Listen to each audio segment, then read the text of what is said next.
सदगुरुदेव की जय हो। बंदी छोड़ सदगुरु रामपाल जी परमेश्वर जी की जय। सच्चाई।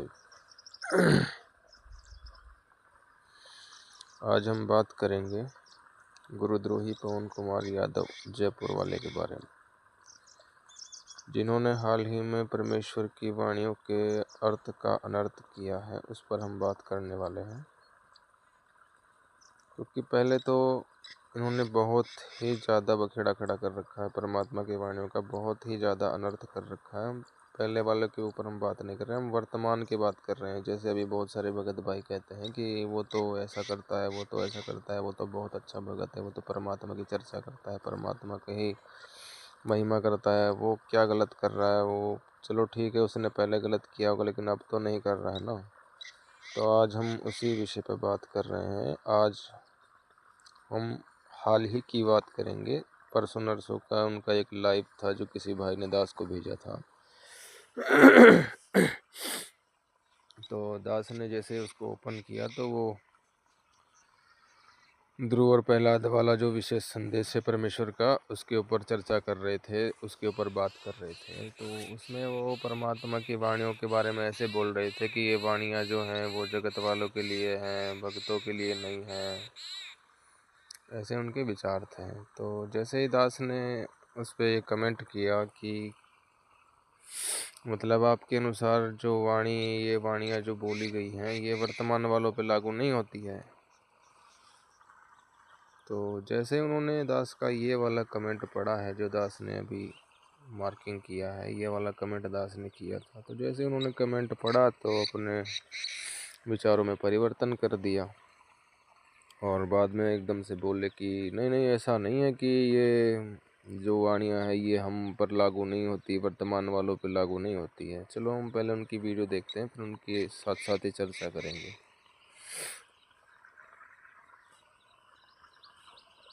अच्छी बात नहीं, बकवाद नहीं करनी चाहिए। व्यभिचार परमात्मा को कति पसंद नहीं है। अब भाई और बहनों ध्यान देना, ये विशेष संदेश हैं। ऐसा नहीं है कि जो गरीबदास जी महाराज जी की वाणियां हैं जो 300 साल पहले बोली गई थी, जो ये बोल रहे हैं ना कि ऐसा नहीं है, ये गरीबदास जी की वाणी जो 300 साल पहले बोली गई थी ये हम वर्तमान वालों पे लागू नहीं होती। सुनिए, वर्तमान में ये वाणियां हमारे किसी काम की नहीं है या वर्तमान वाले भक्तों पे लागू नहीं है। ये जो इनके विचारों में परिवर्तन आप सुन रहे हो, ये दास के कमेंट करने के बाद इनके विचार बदल गए। नहीं तो इनका क्लियर बात ये थी, कहने का मतलब इनका कि जो ये वाणियाँ आई हमारे ऊपर काम नहीं करती, हमारे लिए नहीं है, ये वाणियाँ उनके लिए हैं, मतलब जगत वालों के लिए। ऐसा इनका कहने का विचार था। मतलब परमात्मा जगत और भगत को अलग अलग तरीके से समझाते हैं। उनका कहने का मतलब ये है कि नहीं, हमारे ऊपर ये वाणियाँ लागू नहीं होती, हमें तो ब्रह्मचर्य का पालन करना है। इनके हिसाब से ये कहना चाहते थे, लेकिन जैसे दास ने कमेंट किया तो फिर ये बदल गए। लेकिन हमने निष्कर्ष निकालना है। अब ये वाणियां तो कैप्सूल है, कैप्सूल है। ये परमेश्वर के वचनों का ही निष्कर्ष निकाल रहे हैं। परमेश्वर ने जो कैप्सूल दिए हैं उनका ही निष्कर्ष निकालने की बात कर रहे हैं। अब इन्होंने क्या निष्कर्ष निकाला है, कितना निकाला है, ये इन्हीं के वीडियो में हम जानेंगे आगे कि इन्होंने क्या क्या निष्कर्ष निकाला है और किस प्रकार से भक्तों को भ्रमित करने के लिए परमेश्वर की वाणियाँ उठाते हैं और फिर उन वाणियों का अपने हिसाब से मनमाना अर्थ करके उनको अनर्थ कर देते हैं। तत्व भेद एक न्यारा रे साधु भाई, तत्व भेद एक न्यारा। जैसे हम नित्य नियम करते हैं और इसमें गरीबदास जी की एक वाणी आती है। अब आप ध्यान से सुनिएगा, ये परमात्मा की वाणी के बारे में बात कर रहे हैं, नित्य नियम की, और उस वाणी को भी ठीक से नहीं बता पा रहे हैं, उसमें भी हिचकिचा रहे हैं। ये कहते हैं ना कि हम पुस्तक से बैठकर खड़े होकर आरती करते हैं तीनों समय की। तो जो पुस्तक से तीनों समय की आरती करता है ना, उसको एक एक वाणी का एक A to Z पता होता है कि कौन सी वाणी में क्या लिखा हुआ है। इतना हिचकिचाने की ज़रूरत नहीं पड़ती है, ये आप खुद समझ सकते हैं उनकी बात करने के तरीके से। कि गरीब बंकनाल के अंतरे त्रिवेणी के तीर, गरीब बंकनाल के अंतरे त्रिवेणी के तीर, और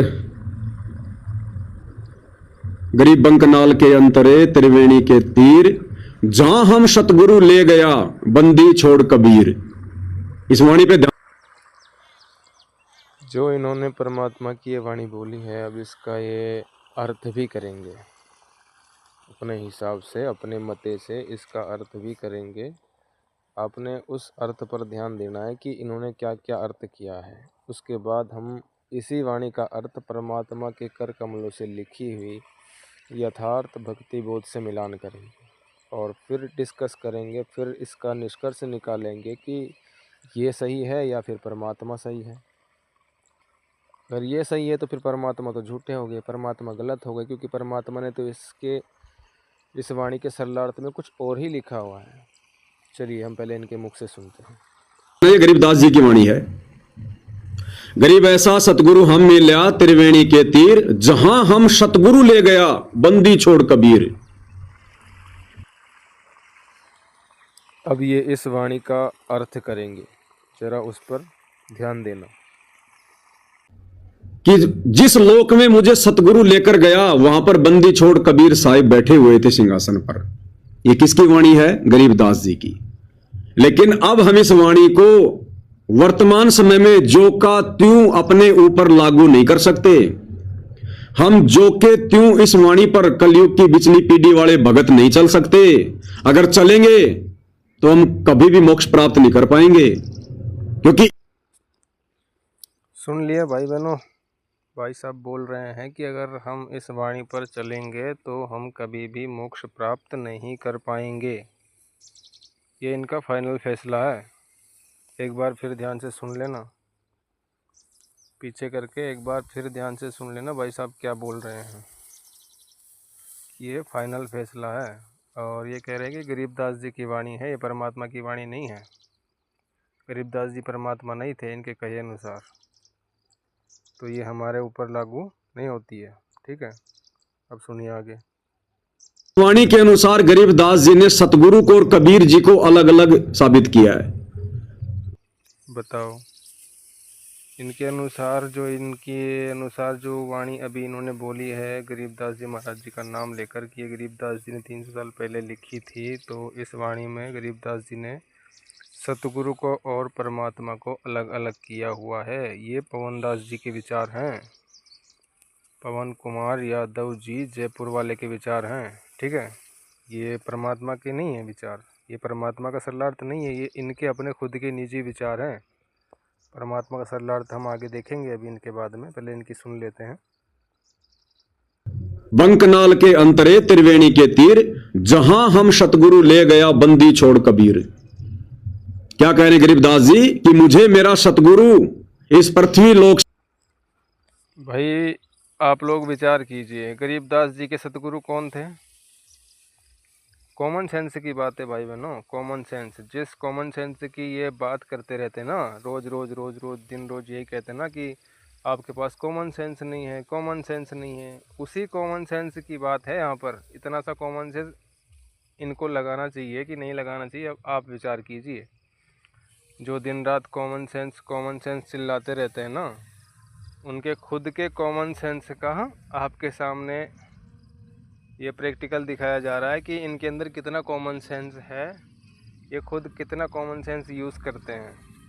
परमात्मा की जो वाणी है वो सीधे सीधे बता रही है कि सतगुरु कौन है, परमात्मा कौन है और इस वाणी का क्या मतलब है, लेकिन ये खुद अपना कॉमन सेंस यूज़ नहीं करते। और करेंगे कैसे? इनको तो काल ने मतलब अपने हिसाब से चलाना है ना, तो ये उसी के हिसाब से चलेंगे। ये ना तो खुद का कॉमन सेंस यूज़ करते हैं और ना ही आप लोगों को करने देते हैं। अब आगे सुनिए। जहां लेकर गया वहां बंदी छोड़ कबीर साहिब बैठे हुए थे। बताओ, अरे ले जाने वाला ही स्वयं कबीर साहिब था, तो वहाँ पे बैठा कौन होगा फिर? यहाँ पे ले जाने वाले की बात हो रही है, बैठने वाले की तो बात ही नहीं आई है कहीं से कहीं तक। यहाँ तो बात हो रही है ले जाने वाले की, कि जो वहाँ पर मुझे लेकर गया वो कौन था, उसकी बात की जा रही है। बताओ, ये है हमारे सर्वश्रेष्ठ ज्ञानी भाई और ये है इनके विचार। चलो आगे सुनते हैं। तो सतगुरु अलग हो गया और बंदी छोड़ कबीर अलग हो गया। अरे भाई यहाँ पे अलग अलग की बात ही नहीं है मेरे भाई, अलग अलग कहाँ हो गया? यहाँ तो ले जाने वाले की बात हो रही है। मोक्ष प्राप्त कर ही नहीं पाएंगे। तो बताओ, इनके पीछे लगे रहेंगे तो पक्का मोक्ष हो जाएगा, पक्का 101% आपका मोक्ष होगा भाई। क्योंकि अब इनके बारे में क्या कहा जाए। ठीक है, आगे सुनिए। गलत नहीं है, वाणी समय के अनुसार बिल्कुल सही है, लेकिन वर्तमान कलयुग की बिचली पीढ़ी में आप और हमने बताओ, इनके अनुसार वाणी सही है तो वाणी तो सही है भाई, वाणी कौन सी गलत है? किसने कहा कि वाणियाँ गलत है? वाणियाँ तो परमात्मा की सारी सही हैं, लेकिन आपके अपने मते से चलने के कारण आप गलत समझ रहे हो, तो इसमें गलती आपकी है ना। ना तो गुरु जी की है और ना वाणियों की है, ना किसी की गलती नहीं है, गलती तो आपकी है ना। अब आप अपने हिसाब से कुछ भी समझ सकते हो। वाणी के मर्म को समझना है। बताओ, ये वाणी के मर्म को समझ रहे हैं? अरे साफ सुथरी जो परमात्मा ने सीधी सीधी वाणी लिख रखी है, उसको तोड़ मरोड़ कर पेश करके पूरी वाणी का अर्थ का अनर्थ कर दिया, और ये कह रहे हैं कि हमें वाणी के मर्म को समझना है। बताओ, ये वाणी के मर्म को समझ रहे हैं? आप खुद विचार कीजिए। आज हमने गुरु में और परमात्मा में अंतर नहीं करना। बताओ, गुरु और परमात्मा में हमने अंतर नहीं करना। कब? आज वर्तमान समय में। तो भाई गरीबदास जी ने कौन सा अंतर किया था? गरीबदास जी ने अपने समय में कौन सा अंतर किया था? उन्होंने भी तो यही कहा था कि कबीर साहिब परमात्मा है, मेरा सतगुरु है वो परमात्मा है। उन्होंने भी यही बताया था। उन्होंने कब कहा कि गुरु और गोविंद अलग अलग है? ये तो आप कह रहे हो, आप दो समझ रहे हो, तभी तो किसी एक की फोटो को फाड़ कर फेंक रहे हो। अरे परमात्मा कहते हैं कि मेरे तो अनंत रूप है, मैं तो अनंत अनंत रूपों में आता हूँ, मेरे कोई एक रूप थोड़ी है। और आप बताओ, एक को भगवान और एक को नकली और एक को असली बता के फाड़ फाड़ के फेंक रहे हो। तो ये तो आप कर रहे हो ना, दो बताने का काम। तो गरीबदास जी थोड़ी बता रहे हैं कि वो दो है। गरीबदास जी तो एक ही बता रहे हैं कि जो मुझे लेकर गया वो स्वयं परमात्मा है।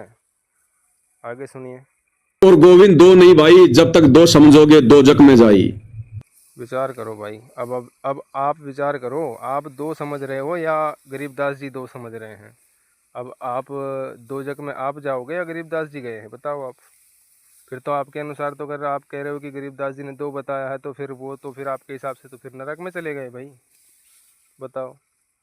अरे कहाँ कहाँ रोए आपको, आपने तो पूरा का पूरा जो है काम बिगाड़ दिया भाई। ठीक है, आगे सुनिए अब।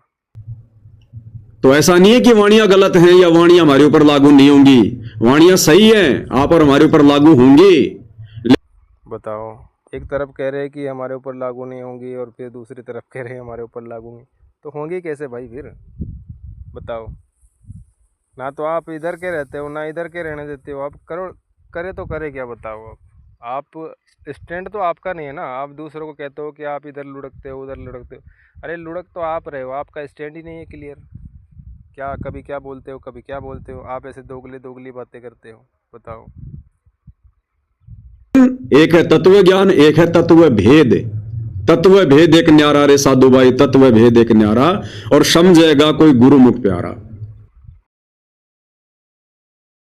अब हम परमेश्वर के कर कमलों से लिखी हुई यथार्थ भक्ति बोध से मिलान करके देखेंगे कि ये तत्व भेद को कितना समझ पाए हैं, तत्व ज्ञान को कितना समझ पाए हैं। इसका निर्णय अभी आप लोग खुद कर लेना जब परमात्मा के यथार्थ भक्ति बोध से हम मिलान करेंगे। पहले हम परमात्मा की इस वाणी का भक्ति बोध में देखते हैं कि कौन से नंबर पे वाणी है, कितने पेज नंबर पे लिखी हुई है, कितने नंबर की वाणी है। उसके बाद हम यथार्थ भक्ति बोध को भी देखेंगे कि परमेश्वर ने इसका क्या सल्लार्थ किया हुआ है। तो हम पहले चलते हैं भक्ति बोध के ऊपर, उसके बाद हम चलेंगे यथार्थ भक्ति बोध के ऊपर। अभी हम आ चुके हैं परमेश्वर के कर कमलों से लिखी हुई भक्ति बोध के ऊपर। ये करोथा आश्रम के समय की भक्ति बोध है, जो किसी भगत भाई से दास को मिली थी। तो दास ने इसकी PDF तैयार की और फिर अपने पास रख लिया, क्योंकि एक बार समथिंग 2022 में पवन जी ने एक लाइव में बोला था कि जो भक्ति बोध में जो परमेश्वर की भोग की आरती लिखी हुई है, वो परमात्मा ने इस दास को निमित्त बना के सही करवाई है, यानी कि पवन जी को निमित्त बना के सही करवाई है। पहले आगे पीछे लिखी हुई थी, फिर पवन जी ने इसको सही किया। इनका कहने का मतलब ये था। तो उस समय दास ने जो है ये PDF तैयार की थी। परमेश्वर ने दास को ये भक्ति बोध किसी भाई से दिलवाई थी, तो उस प्रमाण के लिए दास ने इसको तैयार किया था। फिर दास ने बोला भी था कि भाई परमात्मा ने तो भक्ति बोध में अपनी भोग की वाणी पहले से ही कंप्लीट लिख रखी है, फिर आपने इसमें क्या सही किया है। तो इसके चलते भी इन्होंने अपनी मान बढ़ाई बस स्वीकार नहीं किया था और भक्तों को काल प्रेरित बोलकर ये बचाव करने लगे थे अपना। इसके गवाह मुरैना से एक दर्शन भगत जी हैं, वो भी हैं, क्योंकि दास ने उनसे ही बात की थी। दास के वो संपर्क में थे, तो उनसे बात की थी और उन्होंने इनसे पूछा था इस विषय में, तो ये भड़क गए थे। चलो ये विषय दूसरा है, फिर कभी इस पर बात करेंगे, लेकिन आज हम जो विषय है उस पर बात करते हैं। हम अभी प्रमाण देखेंगे कि ये वाणी कितने नंबर पे है। तो हम भक्ति बोध पे आ चुके हैं। अभी हम वाणी देख लेते हैं कि वो कौन सी वाणी है। हम भक्ति बोध के पेज नंबर 11 और 12 पर आ चुके हैं। यहाँ पर वो परमात्मा की वाणी लिखी हुई है 12 और 13 पर। ये वाणी है परमात्मा की। गरीब कंकनाल के अंतर त्रिवेणी के तीर, जहाँ हम सतगुरु ले गया बंदी छोड़ कबीर। वाणी परमात्मा की ये है, जो करोथाश्रम वाली भक्ति बोध है उसके पेज नंबर 12 और 13 पर लिखी हुई है। बाकी आप अपनी भक्ति बोध में देख सकते हो कितने पेज नंबर पर है। और 75 नंबर की वाणी है। इसको हम देखेंगे यथार्थ भक्ति बोध में कि परमात्मा ने इसका क्या सरलार्थ किया हुआ है। चलो हम चलते हैं यथार्थ भक्ति बोध पे। अब हम आ चुके हैं यथार्थ भक्ति बोध के ऊपर, जो परमेश्वर ने अपने कर कमलों से लिखी हुई है।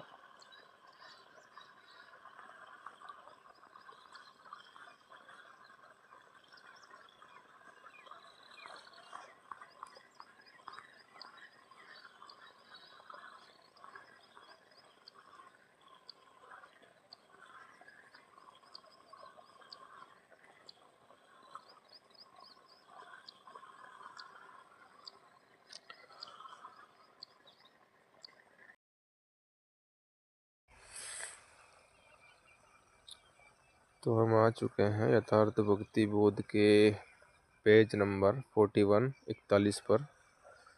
यहाँ पर हम देखेंगे परमात्मा की वो वाली वाणी जो पवन जी ने बोली हुई है अपने लाइव में। वाणी है 75 नंबर की। इसमें लिखा हुआ है परमात्मा ने, गरीबं कनाल के अंतरे त्रिवेणी के तीर, जहाँ हम सतगुरु ले गया बंदी छोड़ कबीर। तो परमात्मा की ये वाली वाणी है जिसमें परमात्मा ने लिखा हुआ है कि ये वाली वाणी है जो दास ने हाईलाइट की है, ये वाली वाणी है। अब ये वाणी का सरलार्थ परमात्मा ने क्या कर रखा है, सरलार्थ को आप पढ़ सकते हो, मैंने कवर किया है। इस सरलार्थ को आप पढ़िए, मैं आपको पढ़ के सुना देता है दास। सतगुरु बंकनाल के अंदर से त्रिवेणी के किनारे लेकर चले गए। इस त्रिवेणी पर मुझे मेरे सतगुरु बंदी छोड़ कबीर जी लेकर गए थे। यहाँ पर गरीबदास जी ने क्लियर कर दिया है कि जो गरीबदास जी को लेकर गए थे वो कोई और नहीं, स्वयं बंदी छोड़ कबीर परमेश्वर जी ही थे। ना कि यहाँ पर गरीबदास जी ने ना तो यहाँ पर सतगुरु को अलग किया है, ना ही कबीर परमेश्वर को अलग किया है। यहाँ पर जो उनको ले जाने वाले थे वो कौन थे, उन्होंने इस चीज़ का जिक्र किया है। यहाँ पर उन्होंने ये साबित किया कि मेरे सतगुरु मेरे कबीर परमेश्वर मुझे यहाँ लेकर गए थे। यहाँ पर दोनों ही दर्शाया गया है। जैसे पवन जी ने अपने मनमुखी तरीके से वीडियो में भ्रमित करने के लिए कहा है कि गरीबदास जी ने सतगुरु को अलग कर दिया और कबीर जी को अलग कर दिया, तो हमने ऐसा नहीं करना है, ये नहीं करना है, वो नहीं करना है, क्योंकि इनका तो काम ही मतलब भक्तों को बरगलाना है। चलिए अब निर्णय आपने करना है कि ये सही बोल रहे हैं या फिर परमात्मा ने सही अनुवाद किया है। ये निर्णय आपको लेना पड़ेगा, क्योंकि जब तक आप ये डिसीजन नहीं ले पाओगे कि हम कर क्या रहे हैं, हम सही हैं या गलत हैं, हम किसके पीछे चल रहे हैं, तो फिर आपका भक्ति करने का कोई मतलब नहीं निकलता, कोई मतलब नहीं निकलता। क्योंकि परमात्मा ने कहा है ना कि कहे कबीर सोए जन मेरा, नीर खीर का करे निबेरा। जब तक आप अपने खुद के बुद्धि और विवेक से खुद निर्णय नहीं लेंगे कि मुझे क्या करना है क्या नहीं करना है, मेरे लिए क्या सही है और क्या गलत है, तब तक आप परमात्मा के भगत बन ही नहीं सकते। कि परमात्मा की खुद की वाणी है ना। अभी तो आप इनके कहे अनुसार चल रहे हो, आप इनके कहने से चलते हो। जब भी इनको कोई काम होता है, कोई भी कार्य, कोई भी जो सेवा के नाम पर ये करवाते हैं, तो जो ये मैसेज बनाकर डालते हैं उस मैसेज के अकॉर्डिंग आप चलते हो। आप कहते हो ना कि मैनेजमेंट ये करता है, मैनेजमेंट वो करता है, मैनेजमेंट भक्तों को वहाँ बुलाता है, वहाँ बुलाता है, ऐसे करता है, वैसे करता है। तो फिर इनमें भी तो वही बात है ना, इनमें क्या अंतर है? आप लोग कैसे चल रहे हो? आप लोग भी तो, बात तो वही है। अगर आपके अनुसार वो गलत हैं तो फिर ये भी तो गलत होने चाहिए ना। जैसे आप कहते हो कि मैनेजमेंट वाले मैसेज बना के डालते हैं और सारी संगत चली जाती है भेड़ बकरियों की तरह, तो आप क्या कर रहे हो? खुद के बारे में भी तो सोचो। खुद के बारे में विचार नहीं करते कभी? खुद के बारे में विचार किया करो ना, कि अगर पवन जी ने मैसेज बना के डाल दिया कि इस फ़ोटो को फाड़ना है और वीडियो बनाकर भेजो, तो सब के सब भेड़ बकरियों की तरह उठ के खड़े हो जाएंगे और वीडियो बना बना के डाल देंगे, फ़ोटो को फाड़ के फेंक देंगे। किसके कहने से कर रहे हो? खुद के विवेक से किया है कभी? नहीं, दूसरे के ऑर्डर पे करते हो। तो फिर आप खुद के विवेक को कब लगाओगे? कब खुद खुद विवेकी बनोगे? आपने नीर खीर का निबेरा कहाँ किया फिर? नीर खीर का निबेरा तो खुद के विवेक से होता है ना। अगर आप कहते हो कि परीक्षा है, परीक्षा है, परीक्षा है, तो परीक्षा में क्या कोई टिपिंग करवाता है क्या? टिपिंग करवाता है क्या? परीक्षा वो मानी जाती है क्या जो टिपिंग करवाई जाती है? परीक्षा तो वो होती है जिसमें खुद के विवेक से, खुद याद करके, खुद पढ़ाई लिखाई करके, खुद के विवेक से लिखना होता है, उसको परीक्षा माना जाता है। लेकिन आप लोगों को तो परीक्षा का भी पता नहीं है, बस परीक्षा के नाम पर आप लोगों को मूर्ख बनाया जा रहा है। आप कभी तो विचार किया करो किसी चीज़ का गहराई में जाके कि हम कर क्या रहे हैं। भाई भगत विवेकी होता है, ज्ञानी होता है, सब कुछ होता है और होना भी चाहिए, लेकिन कभी खुद के विवेक का इस्तेमाल भी तो किया करो ना। आप हमेशा दूसरे के फूंक पर चलने वाले, बजने वाले शंख की तरह आप चलते हो, ऐसे क्यों? तो विचार आप भाई बहनों ने करना पड़ेगा, हमने करना पड़ेगा कि हम क्या कर रहे हैं। इनका तो काल से टेंडर हो गया है। परमात्मा ने बताया ना कि इनका तो काल से टेंडर हो चुका है, ये तो हमारी भक्ति का सत्यानाश करने के लिए आए हुए हैं। तो विचार हमने करना पड़ेगा, इनको कोई दोष नहीं है, क्योंकि ये तो अपनी भूमिका में तत्पर हैं, ये तो अपनी भूमिका निभाएंगे। इन्हें तो काल से एग्रीमेंट है, तो ये तो अपनी सेवा करेंगे। जो इनकी सेवा है, जो काल ने इनको बख्श रखी है, वो करेंगे। लेकिन आपने और हमने विचार करना है कि हम क्या कर रहे हैं। हमें तो परमात्मा ने ज्ञान दिया है ना, तो हम परमात्मा के ज्ञान से मिलान करेंगे। जैसे परमात्मा ने हमें खोल खोल के एक एक शास्त्र समझाया, एक एक शास्त्र पढ़ाया, फिर परमात्मा ने बताया कि भाई अगर आपको नहीं लगता है तो आप खुद घर में शास्त्र लाओ, मिलान करो, उसके बाद दास की बात पे विश्वास करो, नहीं तो पहले मत करो। तो वैसे ही जो ये चीज़ बोल रहे हैं, कम से कम खुद परमात्मा के ग्रंथों से, परमात्मा की वाणी से, परमात्मा के सत्संग से तो मिला लो। कम से कम इतना तो कर सकते हो, इतना भी नहीं कर सकते। फिर कहाँ आपकी बुद्धि है, कहाँ आपका विवेक है, कहाँ आप अपने आप को भगत कहते हो? तो निर्णय आपने करना है, क्या सही है क्या गलत है। बाकी दास का जो कहने का मतलब यही था कि दास की जो सेवा थी वो दास ने अपनी तरफ से की है, परमात्मा ने करवाई है। और अब आगे आप भाई बहनों का निर्णय करने का, आप भाई बहनों का जो है वो बनता है कि आपने क्या करना है क्या नहीं करना है। दास किसी पे फोर्स नहीं कर रहा, किसी पे ज़बरदस्ती नहीं कर रहा। अरे भगवान ने ज़बरदस्ती नहीं की, फोर्स नहीं किया, तो हम कौन होते हैं किसी पे करने वाले? नहीं, बिल्कुल नहीं। हम तो वो कहेंगे जो परमात्मा ने कहा है, परमात्मा ने किया है, करवाया है, वही हम कह रहे हैं। हम कुछ नहीं कह रहे अपनी तरफ से। अब इन्होंने कहा कि अगर मैं वाणियों का अनर्थ कर रहा हूँ तो आप वाणियों का अर्थ करके बता दो। अरे भाई, जब परमात्मा ने पहले ही किसी चीज़ का अर्थ किया हुआ है, सरलार्थ किया हुआ है, तत्व भेद निकाल रखा है, तत्व ज्ञान दे रखा है, तो फिर आप और हम उसका अर्थ करने वाले कौन होते हैं? इतना विवेक नहीं है हमारे अंदर। क्या हम परमात्मा से भी ज़्यादा ज्ञानी हो गए हैं? परमात्मा ने पहले ही कर रखा है ना, अपनी यथार्थ भक्ति बोध में अनुवाद ही तो कर रखा है परमात्मा ने, सरलार्थ ही तो कर रखा है, अर्थ ही तो कर रखा है कि हम उससे भी ज़्यादा और अच्छे से अर्थ करेंगे, परमात्मा से भी ज़्यादा ज्ञानी हो गए हम।